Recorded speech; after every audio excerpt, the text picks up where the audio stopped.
Well guys, today I have a very exciting package behind me from a company called DIVINTOK that specializes in underwater communications.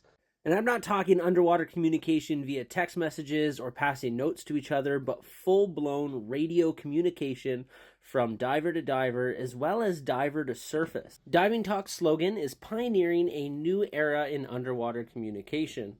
To be clear, this is not the first company to offer underwater wireless communication between divers. However, this technology has normally been reserved for full face mask diving. This is the first company to be able to offer it for a half mask system, where you have your eyes and nose inside a standard dive mask, and the DIVINTOK device actually attaches to your standard second stage, allowing you to implement communications into any standard open circuit recreational setup. So, needless to say, I am very excited to test this product out, so let's get these boxes open and teach you guys a little bit more about the DIVINTOK system. So let's take a look at the diver transceiver first. This device has a communication range of up to 50 meters or over 160 feet in ideal conditions. It also has a max depth rating of 40 meters or 130 feet, and it can communicate with up to 10 other divers in its operating area. It has a built-in rechargeable battery, and they estimate a potential runtime of 4 hours, assuming that you are only transmitting your voice 10% of the time.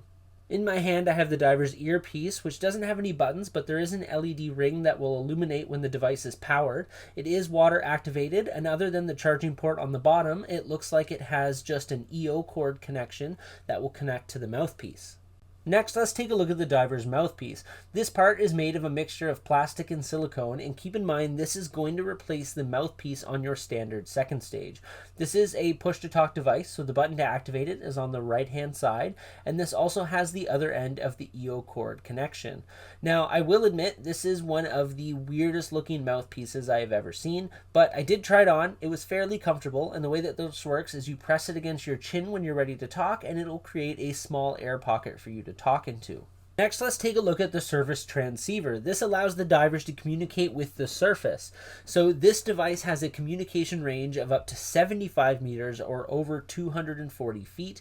It also has a built-in battery with up to 4 hours of battery life and a built-in 32 gig SD card to allow you to record audio for up to 320 hours. This unit has a dial on the back to turn it on and adjust the volume. Here you can also see the large LED ring to show that it is powered. This is a push-to-talk device, just like the diver-to-diver communication. So on the right-hand side, you do have the push button to activate it. This unit is considered splash-proof, so on the other side you have this waterproof flap that covers the SD card and the USB-C charging port. And then on the bottom of the hand unit, there's another flap that exposes the connection port for the underwater transceiver. And then also in the box, you have the underwater transceiver and cable. This comes with 15 meters of cable or just under 50 feet. So make sure you guys are following along as we get ready to test dive the DIVINTOK.